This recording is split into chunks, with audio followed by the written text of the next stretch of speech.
నమస్తే.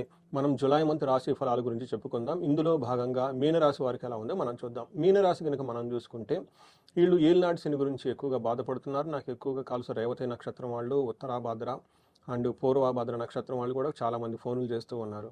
సో, ఎక్కువగా ఉత్తరాభాద్ర నక్షత్రం వాళ్ళు ఫోన్ చేస్తూ ఉన్నారు. రీసెంట్‌గా శని మూవ్ అవ్వటంతో ఈళ్ళకి మీనరాశి వాళ్ళకి ఏలినాటి శని రెండో భాగంలో వచ్చింది. ఎవరైతే ఈ మీనరాశితో పాటు ఈ మీ స్పౌజెస్ భార్యాభర్తలు కానీ లేకుంటే ఇంట్లో కానీ ఇంకా వేరే ఇంట్లో వాళ్ళు కుంభరాశి, మేషరాశి వీటితో పాటు సింహరాశి, ధనుసు రాశి వాళ్ళు కనుక ఉంటే హారోస్కోపులు ఖచ్చితంగా చెక్ చేసుకోవాలి. ఎందుకంటే ఒకే ఇంట్లో ఎంతమంది ఇవన్నీ శనికి సంబంధించిన ప్రాబ్లమ్స్ బాధపడుతున్న రాసులు కాబట్టి మీ ఇంట్లో ఎవరైనా కనుక ఇప్పుడు చెప్పుకున్న రాసులు వాళ్ళు ఉంటే ఖచ్చితంగా 1-2 సార్లు జాతకాలన్నీ వెరిఫై చేసుకోండి. ఎందుకంటే ఎక్కువగా ఇద్దరు ఉంటే ఇంట్లో డబుల్ ట్రాన్సిట్ ఎఫెక్ట్ ఎక్కువగా ఉండి ఆ ఇంట్లో సమస్యలు ఎక్కువగా ఉండే అవకాశం ఎక్కువగా ఉంటుంది. ఆస్ట్రాలజికల్ కన్సల్టేషన్ తీసుకొని ఇంకా ఇండివిజువల్ జాతకాన్ని అనాలిసిస్ చేసుకొని ఎలా ఉంటే బాగుంటుంది, ఎలాంటి ప్రికాషన్స్ కనుక బాగుంటుందో తెలుసుకోండి. ముందుకెళ్తే చాలా బాగుంటుంది లైఫ్. ఈ మీనరాశి వాళ్ళకి ఏలినాటి శనితో బాధపడుతున్న వీళ్ళకి 3 ముఖ్యమైన రోజులు ఈ ఈ మనకి జులై మంత్లో ఉన్నవి. అవి ఫస్ట్ వచ్చేటప్పటికి ఆషాఢ మాసం నవరాత్రులు మనకి వారాహి నవరాత్రులు జరుగుతూ ఉన్నాయి. అవి జులై 4 వరకు మిస్ కాకుండా ప్రతి ఒక్కళ్ళు అవి చేసుకోవడం చాలా చాలా ఇంపార్టెంట్. పర్టికులర్గా భార్యాభర్తల మధ్య గొడవలు ఉన్నా, కోర్టు సమస్యలు ఉన్నా, రియల్ ఎస్టేట్కి సంబంధించిన ప్రాబ్లమ్స్ ఉన్నా, వీటితో పాటు అగ్రికల్చరల్గా ఎవరైతే కనుక సరైన దిగుబడి లేకుండా ఉన్నా వీళ్ళంతా కూడా ఈ రోజున ఎంతో సద్వినియోగం చేసుకోండి. ఇంతో పాటు గురు పూర్ణిమ ఉంది. గురు దోషం ఎవరికైనా ఉన్నా లేదంటే సంతానం కావాలన్నా ధనం కావాలన్నా గురు పూర్ణిమ చక్కగా చేసుకోండి. ఇంకొకటి మోస్ట్ ముఖ్యమైన పండుగ ఎండ్లో వస్తుంది. ఇది కూడాను జులై 5th వస్తుంది. శ్రావణ మాసం స్టార్ట్ అవుతుంది. జులై 29th నాగర పంచమి. ఓకే, మనకి శ్రావణ మాస పంచమి వస్తుంది. ఇది తప్పకుండా ఖచ్చితంగా ఆ రోజు కూడా ఎంతో భక్తి శ్రద్ధలతో జరుపుకోండి. మీకు ఎవరికైనా కనుక పిల్లలకు సంబంధించిన ప్రాబ్లం ఉన్నా, తర్వాత సంతానం సరిగా లేకపోయినా, తల్లిదండ్రులకి పిల్లలకి మధ్య గొడవలు అవుతున్నా కానీ ఇవి పండగలు చేసుకోవటం ద్వారా ఆ దోషాలన్నీ పోయేసి చక్కగా మీ ఇంట్లో అభివృద్ధి ఉంటుంది. ఎంతో అందరూ చక్కగా సంతోషంగా హ్యాపీగా ఉండే అవకాశం చాలా ఎక్కువగా ఉంటుంది. సో, మనం గ్రహస్థితి కనుక చూసుకుంటే మీనరాశి వాళ్ళకి 2 ముఖ్యమైన గ్రహాలు మారుతూ ఉన్నాయి. ఇందులో ఒకటి సూర్యుడు, రెండోది వచ్చేటప్పటికి శుక్రుడు. ఈ 2 యొక్క గ్రహాలు మార్పు ఈ మీనరాశి వాళ్ళకి చాలా అనుకూలంగా ఉంటుంది. ఒక రకంగా చూస్తే మీనరాశి వాళ్ళకి లాస్ట్ 2 months 3 months కొంచెం ఇబ్బంది పడుతూ ఉన్నారు. వీళ్ళు లాస్ట్ 4-5 months నుంచి కూడా కొంతమంది ఇబ్బంది పడుతూ ఉన్నారు. బట్ ఈ మంత్ వీళ్ళకి చాలా వరకు రిలీఫ్ వచ్చేసి వీళ్ళకి చాలా అనుకూలంగా ఉండే మంత్ అని మనం చెప్పుకోవాలి. సో, మనకి సూక్ష్మ గోచారం, లఘు గోచారం ప్రకారం కనుక చూసుకుంటే వీళ్ళకి ఏ పరంగా ఉంటుందంటే ఒకటి మనోరుజువం కొంచెం పిల్లలకు సంబంధించిన విషయాల్లో మానసిక ఆందోళన చెందే అవకాశం ఎక్కువగా ఉంటుంది. కుజుడు సంపదలను తీసుకొని వస్తారు. శుక్రుడు వచ్చేటప్పటికి ఆల్రౌండ్ గ్రోత్ ప్రాస్పరిటీని తీసుకొని వస్తూ ఉంటారు. ఒక రకంగా చూసుకోవాలంటే ముఖ్యమైన ప్లానెట్స్ని వీళ్ళకి చక్కగా బాగా సపోర్ట్ ఇస్తూ ఉన్నాయి. గురువు కూడాను ఈ జులై మంత్ అంతా కూడా మీకు మంచి సపోర్ట్ ఇస్తూ ఉన్నారు. ఇది ఒక మంచి శుభ పరిణామం మీనరాశి వాళ్ళకి మనం చెప్పుకోవచ్చు.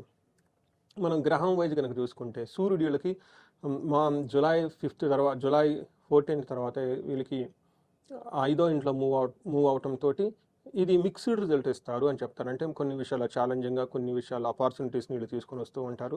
సూర్యుడు కనుక మనం చూసుకుంటే వీళ్ళకి 5th హౌస్లో ఉండటం వల్ల మన మహర్షులు ఏం చెప్తారంటే దేహాలాస్యం మనస్తాపం సుహృద్వేషం ధన వ్యయం బుద్ధి చాంచల్యం ఆప్నోతి పంచమే రవి సంయుతే అని మనకు చెప్తారు. దీని ప్రకారం కనుక చూసుకుంటే శారీరకంగా అలస ఉంటుంది, మనస్తాపానికి గురయ్యే అవకాశాలు ఎక్కువ ఉంటాయి. తర్వాత సుహృద్వేషం స్నేహితుల వల్ల ఇబ్బందులు ఉంటాయి, కొంచెం జాగ్రత్తగా పెట్టుకోండి.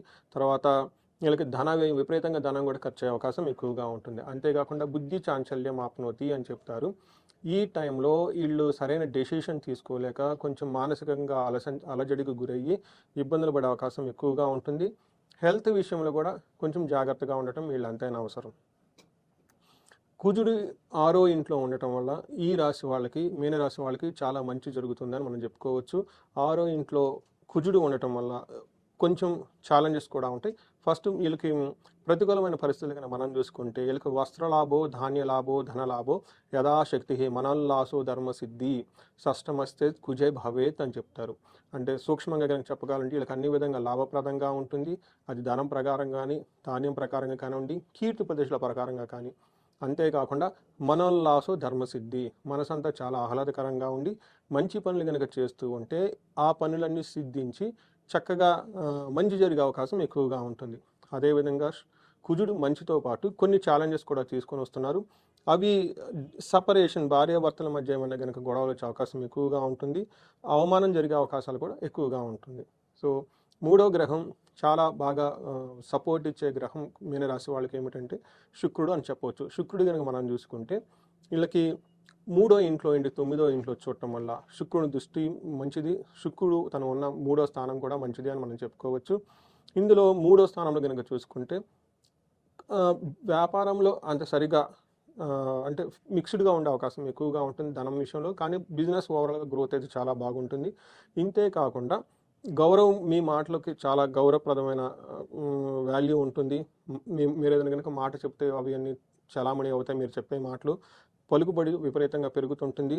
ధనము, గౌరవం కూడా ఉండే అవకాశం చాలా ఎక్కువగా ఉంటుంది. ఇవి గ్రహాల యొక్క స్థితిని బట్టి మనం చూసుకుంటే మేజర్ గ్రహాలు చాలా సపోర్టివ్గా ఉన్నాయి.